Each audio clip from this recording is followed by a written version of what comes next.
വെട്ടിച്ചിറയിൽ തിരഞ്ഞെടുക്കപ്പെട്ട ലീഗ് വനിതാ അംഗത്തിന്റെ മതസ്നേഹവും ഒപ്പം തന്നെ പാർട്ടി സ്നേഹത്തിന്റെ ഓഡിയോ പുറത്തു വന്നിട്ടുണ്ട്. മലപ്പുറം വെട്ടിച്ചിറ ടോൾ പ്ലാസയ്ക്ക് സമീപത്ത് താമസിക്കുന്ന ആൾക്കാർക്ക് സൗജന്യ യാത്ര, ഏത് വാഹനങ്ങളുടെ സൗജന്യ യാത്ര. ആ യാത്രയിൽ എന്തെങ്കിലും രാഷ്ട്രീയത്തിന്റെ ആവശ്യമുണ്ടോ?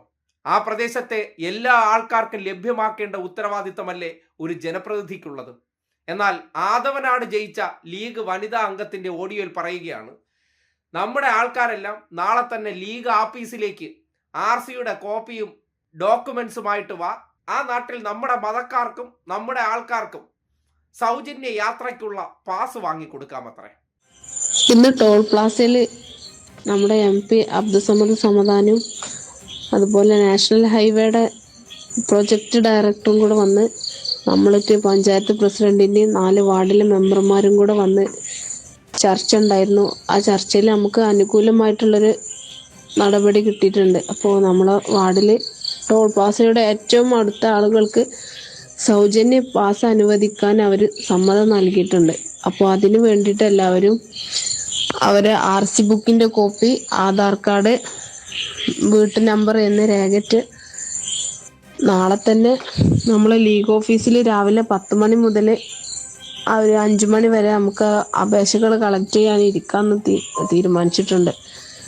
അപ്പോൾ അവർ എത്രയും പെട്ടെന്ന് നമ്മളോട് അപേക്ഷ സബ്മിറ്റ് ചെയ്യാൻ പറഞ്ഞിട്ടുണ്ട്. പ്രൊജക്ട് ഡയറക്ടർ അവിടുന്ന് സ്ഥലം മാറണം മുന്നായിട്ട് നമുക്ക് ഈ ആനുകൂല്യം ലഭിക്കണം എന്നുണ്ടെങ്കിൽ എത്രയും പെട്ടെന്ന്, അപ്പോൾ നാളെ രേഖകളൊക്കെ കളക്ട് ചെയ്ത് മറ്റന്നാൾ രാവിലെ നമുക്കത് സബ്മിറ്റ് ചെയ്യേണ്ടതുണ്ട്. പ്രത്യേകം ശ്രദ്ധിക്കുക, ഈ പോസ്റ്റ് നമ്മൾ മറ്റ് ഗ്രൂപ്പുകൾക്കോ വാർഡുകൾക്കോ ഒന്നും ഷെയർ ചെയ്തിട്ട് അത് നമ്മളെ വാർഡിൻ്റെ കാര്യം മാത്രമാണ്. നമുക്ക് കുറച്ച് പാസ് അനുവദിച്ചിരിക്കുന്നത്, നമ്മളെ ആളുകൾക്ക് മാക്സിമം അത് യൂസ് ചെയ്യാന്നുള്ളൊരു ഉദ്ദേശത്തിലാണ് ഇങ്ങനെ ഒരു പോസ്റ്റ് ഇട്ടത്. ഓരോരുത്തർക്ക് വിളിച്ച് പറയാനുള്ള നേരമില്ലാത്തതുകൊണ്ട്. പിന്നെ മറ്റൊരു കാര്യം കൂടെ പറയാനുള്ളത്, ഈ ടോളിൻ്റെ കാര്യത്തിൽ പഞ്ചായത്തിന് യാതൊരുവിധ റോളും ഇല്ല. അതിൽ പഞ്ചായത്തിൽ ആരും നേരിട്ട് അപേക്ഷ ഏൽപ്പിക്കും ചെയ്യരുത്.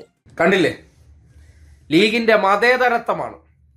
സൗജന്യ യാത്ര എന്ന് പറയുന്നത് ആ നാട്ടിലെ എല്ലാത്തരം മനുഷ്യർക്ക് രാഷ്ട്രീയ ഭേദമന്യേ ലഭ്യമാക്കേണ്ട കാര്യമാണ്. കാര്യം ദേശീയപാതയിൽ ടോൾ ഏർപ്പെടുത്തിയിരിക്കുന്നത് ഭീകരമായിട്ടുള്ള തുകയാണ്. അത് കാറിനായിക്കോട്ടെ അല്ലെങ്കിൽ 2 വീലറുകൾക്കായിക്കോട്ടെ, സമീപത്ത് താമസിക്കുന്ന ഓട്ടോ ഡ്രൈവേഴ്സ് ഉൾപ്പെടെയുള്ളവർക്ക് അത് ലഭ്യമാക്കി കൊടുക്കുക എന്നുള്ളതല്ലേ ഒരു ജനപ്രതിനിധി ചെയ്യേണ്ടത്?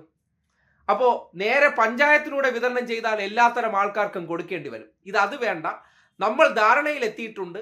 ലീഗ് ആഫീസിലേക്ക് നാളെ RC ഓണറും RCയുടെ കോപ്പിയുമായിട്ടൊക്കെ വന്നാൽ നമ്മൾ നിങ്ങൾക്ക് മാത്രം വാങ്ങിത്തരാമെന്ന്.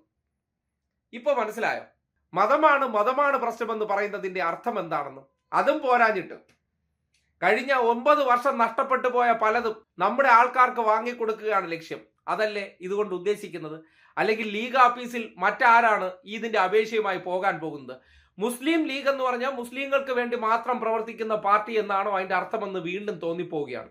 അല്ലാതെ ഇത്തരം ഒരു സൗജന്യം എല്ലാത്തരം മനുഷ്യർക്കും ലഭ്യമാക്കേണ്ടത് ലീഗിന്റെ ആൾക്കാർക്കും മതസ്നേഹമുള്ളവർക്ക് മാത്രം കൊടുക്കാൻ തീരുമാനിച്ചു എന്ന് ഒരു മെമ്പർ അവരുടെ വാട്സപ്പ് ഗ്രൂപ്പിലൂടെ അറിയിക്കുമ്പോൾ സ്വാഭാവികമായിട്ട് അതിനകത്ത് മതേതര ചിന്തയുള്ളവർ ഉണ്ട്. അതുകൊണ്ടാണ് അതെടുത്ത് പുറത്തുവിട്ടത്. എന്തായാലും ലീഗ് ഒളിച്ചു കടത്തുന്നത് പലതും ഇതുപോലെ പുറത്തേക്ക് വരുന്നുണ്ട്. ഒരു പ്രദേശത്തെ എല്ലാത്തരം മനുഷ്യർക്കും ലഭ്യമാക്കേണ്ട ഒരു സൗജന്യ പാസ് ആനുകൂല്യം ചിലരിലേക്ക് മാത്രം ചുരുക്കിക്കൊണ്ട് അവരുടെ ആൾക്കാർക്ക് സൗജന്യം വാങ്ങിക്കൊടുക്കാനുള്ള ആ പ്രത്യേക താല്പര്യം നാട് കേൾക്കണം. ഇതൊക്കെയാണ് ഈ നാട്ടിൽ അധികാരം ഏറ്റുകഴിഞ്ഞാൽ ജാതിയും മതമൊന്നും ഇല്ലാതെ ജനങ്ങൾക്ക് വേണ്ടി പ്രവർത്തിക്കുമെന്ന് സത്യപ്രതിജ്ഞ ചെയ്ത ലീഗ് വനിതാ പ്രവർത്തക ചെയ്ത ഈ പ്രവർത്തനം കണ്ടിട്ട് നിങ്ങൾ തന്നെ പറയൂ, ലീഗ് മതേതരം തന്നെയാണോ?